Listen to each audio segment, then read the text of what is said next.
देखिए, China already यहाँ पर प्लानिंग शुरू हो गई है। तो नरेंद्र मोदी बज़ाहिर ऐसा लगता है कि तीसरी मर्तबा भारत के वज़ीर-ए-आज़म प्राइम मिनिस्टर मोदी के बारे में वहाँ के जो एग्जिट पोल्स हैं, लेकिन आप हकीकत को डिनाई नहीं कर सकते क्योंकि दुनिया मान रही है कि इंडिया जो भारत के पास इनको आना ही पड़ेगा, चाइना को भी और दुनिया को भी।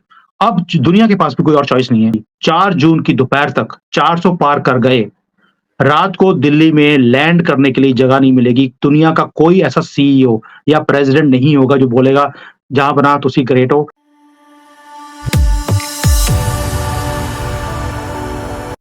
हिंद दोस्तों, मेरे चैनल मोदी डिश में आपका स्वागत है। दोस्तों, इस वीडियो को लाइक शेयर और मेरे चैनल को सब्सक्राइब करना मत भूलिएगा।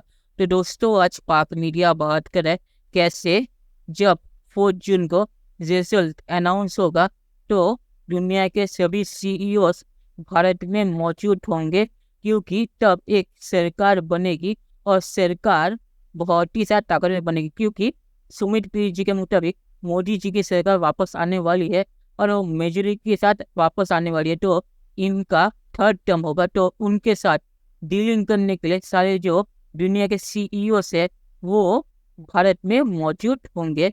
और पाकिस्तानी मीडिया ये भी कह रहा है कि मोदी जी के थर्ड टर्म में बहुत ही ज़्यादा और भी ज़्यादा तरक्की भारत की होगी और थर्ड टर्म में मोदी जी बहुत ही ज़्यादा पावरफुल होंगे, क्योंकि वो लगातार 15 ईयर्स तक प्रधानमंत्री बने रहेंगे। तो पाक मीडिया आज इसके बारे में बातचीत कर रहा है।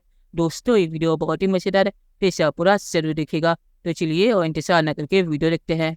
इंडिया के इलेक्शंस की बात करें तो जनाब वोटिंग मुकम्मल हो चुकी है। नताइज का ऐलान 4 जून को होगा और अभी तक जो मुख्तलिफ पोल्स हैं वो ये निशानदही कर रहे हैं कि हुक्मरान इत्तेहाद जो है वो फिर से कामयाब हो सकता है। तो नरेंद्र मोदी बज़ाहिर ऐसा लगता है कि तीसरी मर्तबा भारत के वज़ीर-ए-आज़म मुंतखब हो जाएंगे। क्या उनकी इस इंतखाब से फ़र्क पड़ेगा पॉलिसीज़ पर? इंडिया के लिए कैसा है और फिर खित्ते के लिए क्या सूरत हाल है? पाकिस्तान पर क्या इसके असरात मुरतब होंगे? और इस पे तो ये चीज़ मैं भी कहना चाहूँगा कि शायद तारीख में हिस्ट्री में पहली दफ़ा ऐसा हो रहा होगा कि पाकिस्तान की मेन स्ट्रीम मीडिया पे बाकायदा तौर पे ये तारीफ कह लें या ये कह लें कि न्यूज़ चलाई जा रही है कि इंडिया में नरेंद्र मोदी तीसरी बार गवर्नमेंट बनाने जा रहे हैं।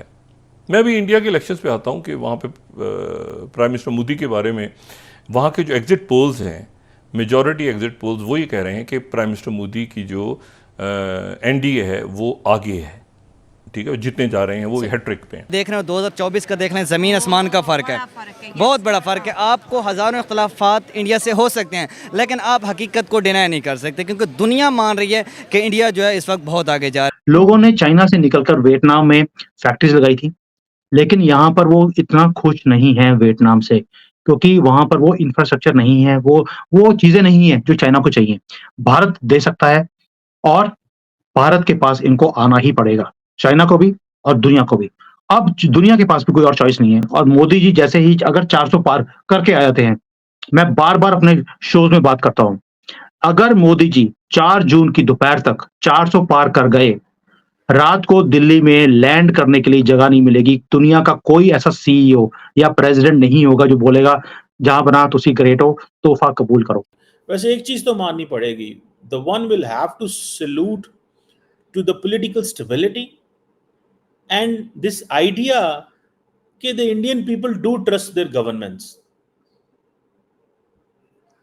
नरेंद्र मोदी का एजेंडा क्या है, वो क्या करेगा, that is a separate question and that at the end of the day in democracy लोगों को आज़ादी है वो क्या कर रहे हैं क्या नहीं कर रहे हैं, लेकिन लोग कंसिस्टेंसी को वोट दे रहे हैं, लोग उसके जो हिंदू नजरियात हैं उसको वोट दे रहे हैं।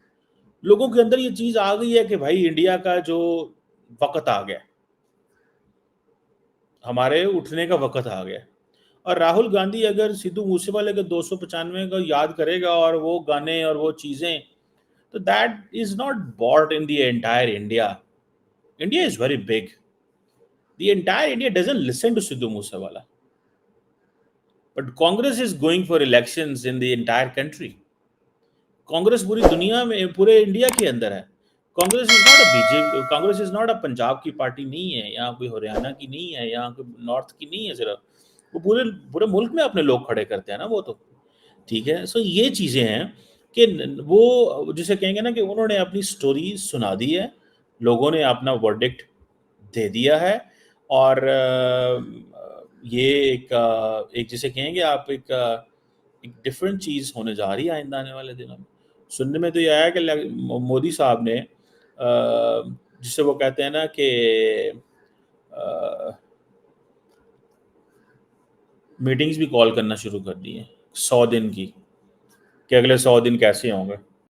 बिल्कुल ऐसा ही है। लेकिन सर इसमें चाइना की कोई इन्वॉल्वमेंट नजर आ रही है आपको, या आपको लगता है कि नहीं है? देखिए, चाइना ऑलरेडी यहाँ पर प्लानिंग शुरू हो गई है। ये मैं आपको अंदर की बात बता रहा हूँ। आपको कहीं भी सोशल मीडिया पे नई चीज़ नहीं सुनाई देगी। चाइना 2 चीज़ों के लिए प्लान कर रहा है। एक है भारत में मोदी जी आएँगे, तो उसके बाद भारत के साथ टर्म्स कैसे होंगे? और दूसरा प्लान कर रहा है अगर ट्रम्प आएगा, तो हम अमेरिका के साथ डील कैसे करेंगे? यानी कि it is going to be a two front war for China. क्योंकि अगर यहाँ पे मोदी जी पूरी 400 सीटें लेकर आते हैं, तो it is going to be a powerful Modi, more powerful than last time. ये चाइना के लिए खतरे की घंटी है। और उधर ट्रम्प आ गया और मोदी और ट्रम्प इकट्ठे हो जाएँ और चाइना की वाट ना लगाएँ, ऐसा हो नहीं सकता। चाइना ने अपने आप को उस चीज़ के लिए अब mentally and through policies prepare करना शुरू कर दिया है। यहाँ पे जो इंडस्ट्री है, उसे बचाने के लिए इन्होंने ऑलरेडी रेट ऑफ इंटरेस्ट कम करने शुरू कर दिए। इन्होंने बोला कि हमारे पास सिर्फ 6 महीने हैं अपनी कंट्री को सीधा करने के लिए, और सीधा करने के लिए रियल एस्टेट की इनकी जो इंडस्ट्री है, वो बहुत बड़ी बैकबोन है। उसे सपोर्ट इस तरह से किया जा रहा है, आप इमेजिन ही नहीं कर सकते। पैसा फेंका जा रहा है, लोगों को जिसको बोलते हैं कि एक इंसेंटिव दिया जा रहा है कि आप घर खरीदिए, ताकि ये इंडस्ट्री बच सके।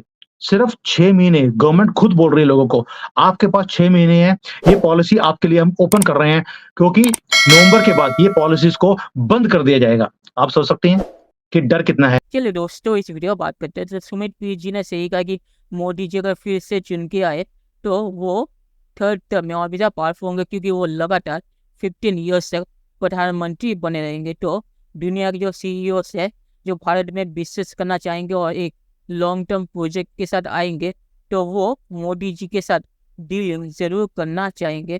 पर मोदी जी ने कह दिया कि उन्हें किस चीज़ की ज़रूरत है। तो भारत को अभी सेमीकंडक्टर में और भी ज़्यादा तरक्की करनी है, जो और लैपटॉप है वो भी, और जो टेक्नोलॉजिकल चीज़ें है वो भी भारत में बननी है, और मोबाइल बनना शुरू भी हो गया है। और मोबाइल एक्सपोर्ट में भारत ने रिकॉर्ड बनाया है, भारत का रिकॉर्ड।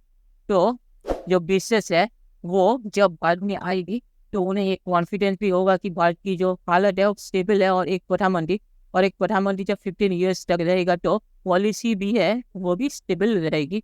और भारत में वैसे भी पॉलिसी स्टेबल ही रहती है, सरकार किसी भी आए। तो मोदी जी के थर्ड टर्म में इकोनॉमी और भी ज़्यादा बूस्ट करेगी, क्योंकि बिजनेस जो है उन्हें कॉन्फिडेंस भी मिलेगा। तो इस मामले में सुमित पीर जी सही है। और आखिर में मैं ये कहूँगा कि 4 जून को क्या होगा, ये 4 जून को ही पता चलेगा। पर चांसेस ज़्यादा है कि मोदी जी की सरकार फिर से वापस आ जाए, पर 4 जून को पता चलेगा कि असल में क्या होता है। तो दोस्तों, ये वीडियो देखने के लिए बहुत शुक्रिया, और हमारे चैनल सब्सक्राइब करना मत भूलिएगा। Thank you very much.